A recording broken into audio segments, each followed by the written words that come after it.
Cek. Halo sobat Nimi, lagi kita gaskan Shenlang. Dan seperti biasa juga yang mau ngasih gue kopi, bisa banget baca di deskripsi.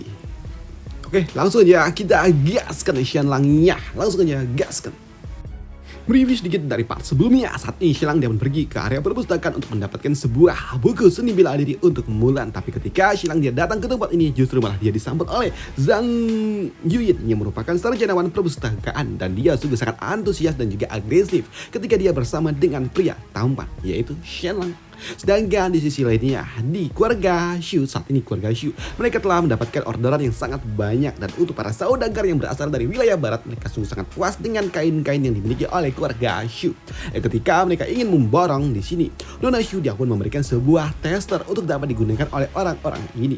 Dan ketika mereka menggunakannya di sini, Nona Shu dia pun yakin kalau mereka akan sukses besar. Tapi nyatanya ketika telah dipakai, tiba-tiba aja wah, orang-orang itu semua pun berteriak. Dan itu membuat Nona Shu dia pun bingung dengan apa yang sebenarnya terjadi. Dan dia memutuskan untuk dapat melihat. Tapi ketika dia melihat, ternyata saat ini para saudagar itu mereka semua terlihat tersiksa. Bahkan saat ini mereka ada yang gak sadarkan diri dan sulit untuk dapat bernafas. Dan ternyata itu semua terjadi karena kain yang telah mereka pakai. Karena sebelumnya Shenlang dia pun mendapatkan sebuah kabar dan juga informasi kalau ternyata ada beberapa orang yang sampai meningsoi ketika mereka terkena sebuah alergi. Dan itu membuat Shenlang dirinya mencampurkan bahan-bahan yang sangat sensitif kepada orang-orang yang rawan terkena alergi, hingga membuat orang-orang ini pada akhirnya pun satu persatu mulai bahkan ada yang sampai meninggoy. Dan itu tentunya membuat orang-orang ini sungguh sangat kesal dan tidak terima dengan apa yang telah dilakukan oleh Nona Shu.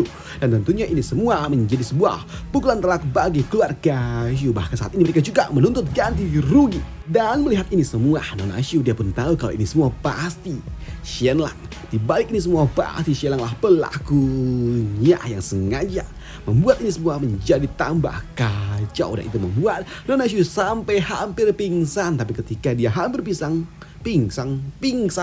dia diselamatkan oleh Zhang Jin. Dan itu membuat Nona Shu dia hanya bisa menangis di dalam pelukan lelakinya. Dan untuk Zhang Jin dia pun tahu kalau keluarga Shu benar-benar sudah tamat.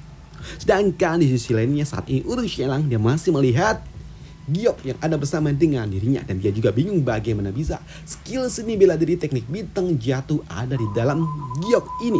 Di sini Shenlang dia juga bingung bagaimana bisa para master pedang itu melukis dan juga mengukir seni bela diri mereka di dalam sebuah Giok. Dan itu membuat Shenlang kayak mana lah cara membacanya ini, pikir dari Shenlang. Tapi ketika Shenlang sedang mencoba untuk dapat mempelajarinya, dia pun mendapatkan sambutan yang sungguh sangat luar biasa dari gadis ini, hingga membuat Shenlang dia menikmati ini semua sembari menganalisa Giok itu. Namun di sini Shenlang dia juga mendapatkan sebuah informasi kalau 100 tahun lalu Li Qianqiu yang merupakan raja pedang pertama, dia dan juga istrinya menghabiskan belasan tahun untuk dapat menganalisa benda ini.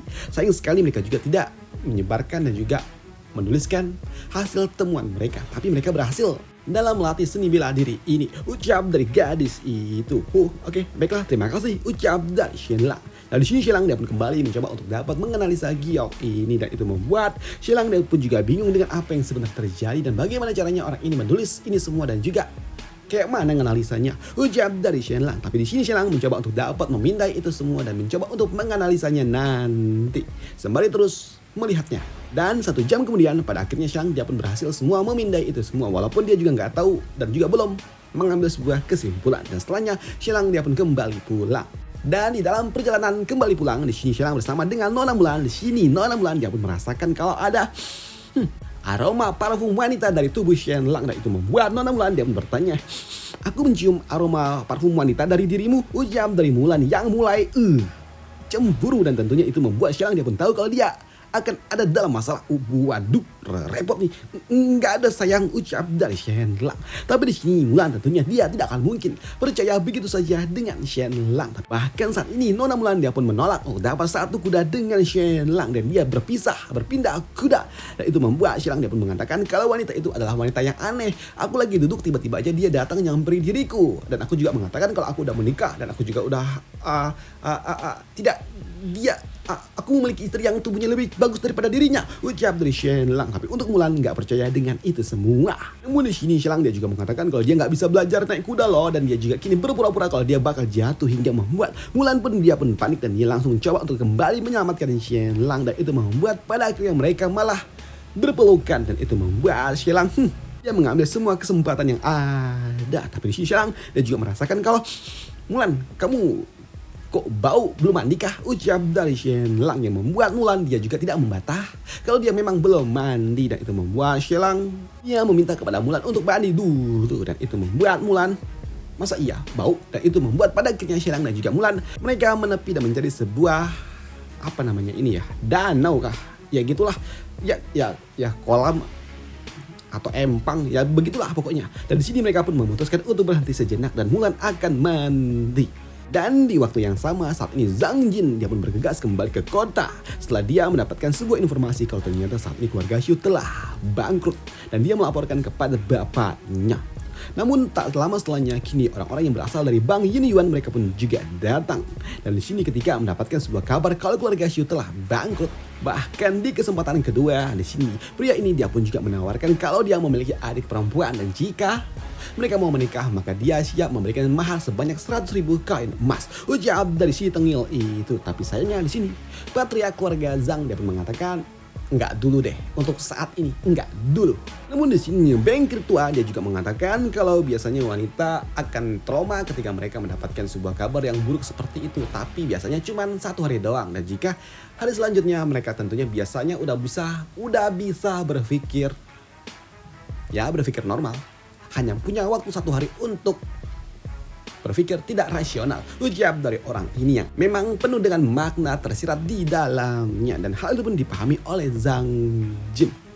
Dan benar saja kini pada malam harinya di sini Zhang Jin dia pun kembali ke rumah dari Nona Xu, dan di sini untuk Nona Xu dia pun menangis bersama dengan Zhang Jin dan pun mengatakan kalau dia udah salah dan dia juga sudah tengil dan dia juga bla bla bla bla, banyak aja ceritanya. Tapi untuk Zhang Jin dia pun mengatakan iya, nggak apa-apa, tidak apa-apa, tenang, jangan terlalu bersedih. Di sini Zhang Jin mencoba untuk dapat menghibur Nona Xu, walaupun saat ini Nona Xu dia pun menyalahkan dirinya atas kegagalan keluarga Xu. Dan dia juga mengatakan jika saja pernikahan ini mau dibatalkan, udah batalkan aja nggak apa-apa, ucap dari Nona Xu. Tapi untuk Zhang Jin dia pun mengatakan tidak, pertunangan ini tetap akan dilanjutkan, ucap dari Zhang Jin mencoba untuk dapat menghibur wanitanya. Dan di sini karena memang udah larut, udah tidur aja daripada mikir yang enggak, ucap dari Zhang Jin. Dan setelahnya Zhang Jin dia pun pergi ke ruangan sebelah, di mana itu adalah tempat di mana patriark keluarga Xu tinggal. Dan di sini patriark keluarga Xu ketika dia melihat Zhang Jin, di sini dia pun langsung histeris, dan dia juga mengatakan kalau saat ini keluarga mereka masih belum kalah, dan dia terus berambisi lah untuk dapat bangkit kembali. Dan dia juga mengatakan kalau saat ini keluarga Jin benar-benar bakal tamat, dan ketika keluarga Jin tamat maka semua harta yang dimiliki oleh keluarga Jin bisa mereka jual, dan itu membuat mereka mendapatkan modal untuk dapat bangkit kembali. Tapi apa yang diucapkan oleh orang tua itu yang terus merepet. Di sini Zhang Jin dia hanya diam saja, dan dia menyiapkan sebuah sup hangat untuk orang tua itu. Tuan Xu, sudah tenanglah sedikit. Nah, minumlah dulu, ucap dari Zhang Jin. Tapi di sini untuk orang tua ini dia masih aja repet terus. Dan tuh Zhang Jin, udah tenang, aku akan membantu dirimu. Dan sekarang minumlah dulu, ucap dari Zhang Jin. Dan di sini orang tua ini pun langsung tanpa pikir panjang meminum air dan juga sup yang diberikan oleh Zhang Jin. Namun sepersekian detik setelah dia minum itu semua, tiba-tiba aja orang tua ini batuk-batuk dan langsung tumbang di hadapan dari Zhang Jin. Dan di sini orang tua ini dia pun tahu kalau ada sesuatu yang salah dengan apa yang diberikan oleh Zhang Jin, dan dia juga berujar kenapa kau melakukan ini, ucap dari orang tua itu. Dan untuk Zhang Jin dia pun mengatakan kalau saat ini keluarga Xu sudah tamat, dan untuk keluarga Zhang reputasinya tidak boleh dihancurkan, ucap dari orang ini. Dan itu membuat patriark keluarga Xu dia juga tahu kalau Zhang Jin dan juga keluarga Zhang mereka sangat amat kejam. Dan untuk Zhang Jin untuk melancarkan rencananya, dia juga menulis sebuah surat dan dimasukkan ke dalam sebuah peti yang ada di dekat orang tua itu sebelum pada akhirnya dia meninggalkan orang tua itu. Tapi ternyata Zhang Jin dia nggak pergi begitu saja, dia pergi menuju kamar dari Nona Xu lagi. Di sini Zhang Jin dia pun kembali melihat wanitanya, dan dia juga berujar, Kian, kau sangat cantik, begitu indah, aku benar-benar menyukai dirimu. Tapi aku harus meminta maaf kepada dirimu karena aku tidak punya pilihan lain. Tidurlah nyenyak. Semua kekhawatiranmu akan hilang setelah kau tertidur. Ucap dari Zhang Jin sebelum dia pergi meninggalkan ruangan dari Nona Xu. Tapi ketika dia pergi, ada beberapa orang yang mendekati ruangan itu. Dan orang-orang itu pun langsung melemparkan sesuatu dan juga mulai boom, menyala sudah kamar dari Nona Xu. Dan itu ternyata adalah perintah tersirat yang diucapkan oleh bapaknya yang sebelumnya. Tapi dari dalam bangunan itu terdengar suara orang yang merintih dan juga memohon untuk dapat dibebaskan. Tapi sayangnya pintu itu telah dikunci dari luar hingga membuat orang yang ada di dalam sana nggak bisa ngapa-ngapain walaupun saat ini dia merintih dan juga memohon untuk dapat dibebaskan. Bahkan dia juga mengatakan kalau Zhang Jin terlalu kejam, bahkan lebih kejam daripada Shenlang, dan dia juga sudah hingga pada akhirnya suara itu perlahan-lahan mulai menghilang yang membuat Zhang Jin dia pun tahu kalau manusia memang kejam. Dan pada besok paginya di sini Zhang Jin dia pun tiba-tiba saja mendrama seolah-olah dialah korban dari balik ini semua, dan dia pun benar-benar histeris dengan apa yang telah terjadi kepada keluarga Xu. Dan dia juga mendapatkan sebuah surat wasiat yang ditulis oleh patriark keluarga Xu kalau ini semua adalah Shenlang pelakunya, dan dia juga meminta kepada orang-orang untuk segera membalaskan ini semua karena Shenlang lah pelaku ini semua. Tulis dari surat wasiat itu, dan karena memang saat ini keluarga Xu mereka semua habis tamat dan hanya meninggalkan nenek tua dan juga seorang bocah. Saat ini keluarga Zhang mereka juga langsung mengadakan sebuah acara pemakaman, dan di sini keluarga Zhang mereka seolah-olah paling hero lah, di mana mereka menganggap kalau nenek tua ini adalah bagian dari keluarga Zhang mulai saat ini, karena saat ini keluarga Xu mereka semua sudah nggak ada. Bahkan juga menganggap kalau nenek tua ini adalah nenek bagi mereka semua. Waduh, padahal dalangnya mereka juga.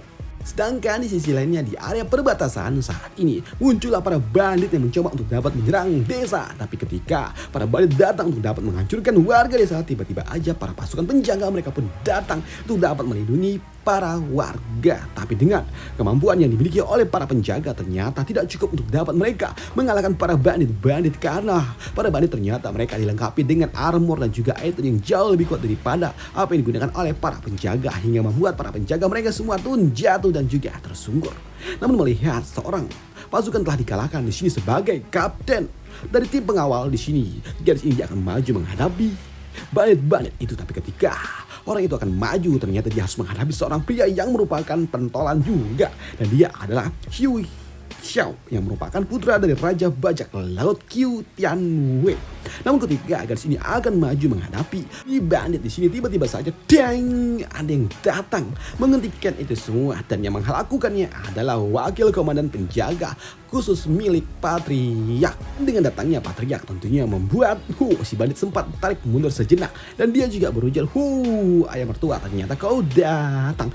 Sungguh sangat senang. Dan sekarang di mana istriku? Di mana Mulan? Ucap dari si bandit ini. Dan tentunya untuk patriark, dia juga bertanya kenapa si bandit ini datang ke tempat mereka, padahal jatuh tempo masih ada waktu 2 bulan lagi. Ucap dari patriark. Namun di sini si bandit dia pun mengatakan kalau saat ini sesuai dengan kontrak 20 tahun lalu kalian harus membayar utang kalian sebanyak 100.000 koin emas, dan juga bunganya setiap tahunnya 9.000 koin emas. Ucap dari si bandit ini yang membawa surat dokumen, dan ternyata itu adalah sebuah perjanjian yang dilakukan oleh leluhur dari patriark, karena memang dulu bapaknya yaitu Jin Yu mencoba untuk dapat meniru leluhur mereka yaitu Jing Zhou dengan cara menyewa 3.000 tentara dan juga armada tempur. Tapi sayangnya ketika mereka mencoba untuk dapat menyerang para bandit, mereka kalah telak. Justru malah armada mereka yang dihancurkan, dan para bandit juga mulai melakukan serangan balik hingga membuat keluarga Jin di kala itu benar-benar kacau, dan mereka harus menandatangani gencatan senjata dan mereka harus membayar denda sebanyak 100.000